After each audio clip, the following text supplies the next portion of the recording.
You know when a game finally scratches that itch you've been having for years? Yes, no, maybe so. Well, Astro Bot just freaking did it for me. This game came out only 3 months ago and has won Game of the Year, which I was so ecstatic about. And to be honest, I wasn't really feeling the hype at first. I was hearing all this talk about how Astro Bot was the new Sackboy from the title Little Big Planet, which I never got to play, so naturally I didn't gravitate to Astro Bot. After the buzz, I finally decided to pick up this baby a couple weeks ago.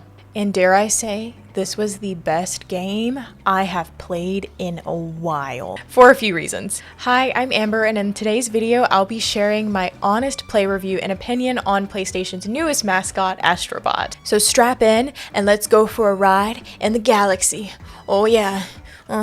Before I get into things, I want to disclose that I have previous playthroughs of part 1 and 2 already up on my channel, so I'll be picking up where I left off today and linking those parts below. In this unique story, Astro Bot starts off inside the PS5, their ship, on a mission to, I don't really know. He and his comrades run into the main antagonist, Nebula, who steals the console's CPU and everything else. Inevitably, all of Astro's friends and himself are scattered abroad to different planets and domains that open up our main mission. Save the friends, kill the antagonist, etc. So after slightly completing the Gorilla Nebula and Tentacle system, I had just enough bots to move on over to Serpent Starway, where I have to pick up 42 friends. I genuinely tried to find everyone here, but I knew this half-baked playstyle I was carrying out was going to come back to bite me later on, and I'll touch on that again later. Our first spot on this planet is at Camo Casino, where we get this interesting power-up that allows us to slow down time. Wish I could do that in real life. That would cure my seasonal depression. This planet in particular had more of an open feeling to it for me, causing me to get a bit overstimulated with everything. But I'd quickly get over this once I'd adjust it to the level. I'd find myself stopping in my tracks a lot to take in the world around Astro, listen for any friends nearby, and simply admire Astro and his little quirks, such as calling out to his comrades. These things were so reminiscent of the Crash Bandicoot games I used to play growing up. You know, the idle animations. Speaking of admiring things, I love that Astro Bot is rated E. You could be as dense as a rock and still have all the fun in the world with this game. You can simply put your brain on the charger and play without one. That's how much I was enjoying this. With every few levels came new power-ups like Frog Punch, Squid Balloon, Samurai Roll, and more. I really hated the monkey climb. It was nice to utilize more of the game's motion controls, but I struggled with this one quite a bit and was happy that I didn't have to use it more than I did. The frog punch was probably my favorite. While we're on the topic of favorites, Bathhouse Battle had to be one of the coolest levels in the game, in my opinion. There's no other point in the game where you get to soak up water and become this massive sponge and explode all over everything, at least from what I've played. The level was beautiful, the music was great, the list goes on. And Astro Bot is full of this. To finally wrap up Serpent Starway, we are greeted by the boss. I usually have to die once or twice to finally understand the patterns of these bosses, and that's not even a flex. All the boss fights cater to whichever power-up you're utilizing for said level. Most of the time I'd forgotten about this and ended up dying until I remembered I basically have a crutch. Guess it's time to turn my brain back on. All in all, the fight was fast-paced, and I enjoyed it. It wasn't torturous. Moving on, Lady Venomera is defeated, and then we get to play some Uncharted. Bang bang! Boom pow! Yeah, Nathan Drake. Next, I took a break to explore more of the crash site and its different domains to see what's around.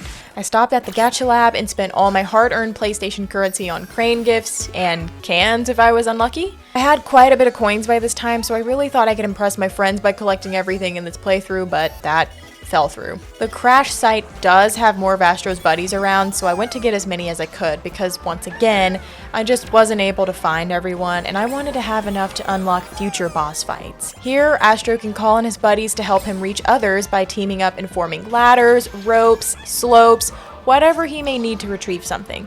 In the end, we dig up the satellite, and it opens up the next world. Before moving into the next main world, I decided to stop at the Lost Galaxy, which can be unlocked after finding warp portals in specific levels. I only found one during this playthrough, so I only got to play one level here. I found ghouls and bots to be a lot of fun, due to the fact that I love these spooky levels that are thrown into games. I didn't recognize a lot of characters that I picked up in this game, surprisingly, and it made me question whether or not I'm a true PlayStation fan.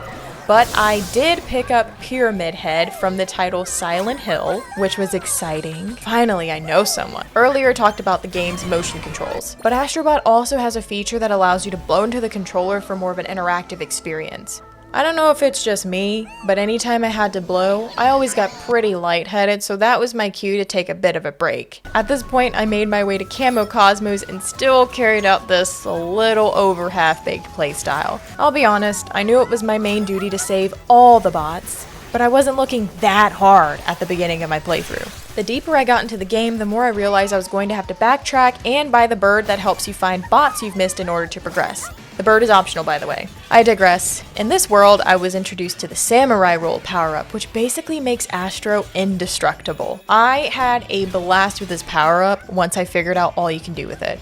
I did come across this one bot that I was just not able to save, unfortunately, no matter what I thought of. I was definitely kicking myself on the way out of here because by this time, I knew I needed every bot I could get my hands on. Well, I tried. Guess you could say I bubbled under with that one. Bubbling under was that level that really overstimulated me in the best way. I started to feel like the biomes were becoming much larger at this point, which opened up more exploration opportunities. I highly favored my little penguin swim power-up for this level, and in general, it became easier for me to figure out where I was and needed to go to acquire all Astro's missing friends. While it did take me a bit to get through this, ultimately, familiarizing myself with most of what Bubbling Under had caused me to get a little lost in the world and soak up all the good vibes and enjoy the music. Then I went to Balloon Breeze.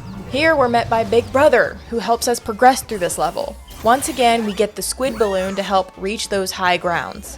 I wasn't super keen on this, but I had to keep going. There were times where I was praying I didn't have to fight bosses with certain power-ups because I knew I'd struggle. And I just didn't want to have to struggle with Astro Bot. I wanted to turn my brain off and not cry about my losses. Man, the bots were becoming a challenge to find at some points. But Big Brother was a huge help here nonetheless, and he kind of reminds me of the Iron Giant. Oh, and these coin chests were getting tough to get to, or maybe I just suck.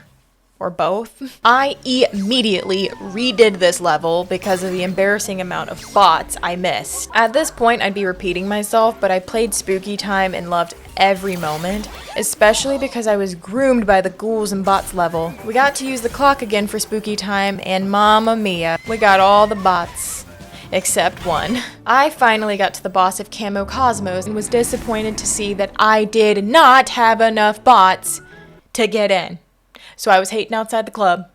I retraced my steps like I said I'd do earlier and got all caught up. I busted through the seams and made my way to the fourth boss, Mecha Leon, where I'm equipped with my trusty clock to slow down time and avoid these fast-paced, hot attacks. And then you whack his rather large uvula, and then yank his septum to the point where it slingshots back into his face. Hot. Astro takes on the form of Loco Roco here, and I know nothing about that, so the whole time I'm thinking Coco Melon. Needless to say, I didn't enjoy this level as much because it just wasn't nostalgic for me and I didn't get it. I'm sure those of you who grew up playing the game have love for it, but it just wasn't for me. After completion of Camo Cosmos, we finally get our cooling system back, and it's liquid cooling. We shake all the nuts out of it, do some work, and she is sparkling. Oh yeah, look at her. These are some of the most exciting parts of the game to me. They excite me in many ways. So I made it to Feather Cluster after some more time spent at the crash site. Oh, and I changed into my Ratchet and Clank costume. Cute, right? Well, unfortunately, Nebulax, our nemesis, still has our CPU. So I hit up the Genie the Lamp. I don't even know if I'm pronouncing that correctly. It starts off all Aladdin coded. Astro rubs a lamp and out comes the genie. The stage then shifts into this super cool sandstorm, and there's just nothing more satisfying than destroying everything and journeying to the ends of the earth to find all our bot friends. I found everyone here surprisingly on my first attempt, and then rode the struggle bus as I was completely obliterated by a freaking mini-boss. I headed over to Frozen Meal, Luna Sola, Cannon Brawl, and Orbital Blitz, which I thought was quite interesting. It was very galactic. And oh my gosh, that music! As I near the end of the game, feel a wave of sadness coming over me as I realize I once again don't have enough bots to progress after all my sweaty hard work. So I backtrack once more. Finally, I've made it to Falcon McFly. I died a lot here. If I'm really thinking about this, this wasn't as difficult as much as I was dying. What can I say? Boss fights give me anxiety, and that manifests into me ultimately playing badly. I ended up beating this nobody and headed into the Horizon Zero Dawn inspired board, and I was in love with it. Horizon Zero Dawn isn't a game I've ever played either, mostly due to its open world aspect, but I enjoyed a slice of it here. I wasn't a huge fan of the bow and arrow mechanic, but it was easy to use and didn't really change the difficulty for me. I just hate having to aim and shoot in games, mainly because I'm bad at it. I had to fight this dinosaur who just wouldn't give up. Poor dude needs a hobby or a piece of meat. Okay, now we've got our panels back, and we make them sparkly clean and put them back where they rightfully belong on the PlayStation. Great, we're done. Everything's fine. So I thought. But to be honest, if this was the end of the game, I'd be disappointed. Good thing it wasn't. We can't end this without fighting the real deal. The ship is working once again, but this is when I start to get really emotional. As soon as I heard that PlayStation 1 startup theme, I just about died and came back to life. This whole battle sequence, I was fighting back tears, telling myself not to cry, but I couldn't fight the inevitable feeling of nostalgia. Seeing all Astro's friends roll out on every single PlayStation console and their controllers ever created really stole this for me. I cried so hard during this battle, but it doesn't end here. Give me that CPU, baby. The final boss gives me a spin the wheel option to choose my weapon to defeat him. Here I am on my knees praying I don't get the monkey climb. I don't know, dude, if I had some space idiot, or anyone for that matter, banging up my PS5 the way he is, I'd break character real fast. And finally, everything's working perfectly. Let's dance. Oh, that's so cute. Anyway, no matter what we do, Nebulax just won't take this L. I freaking bawled.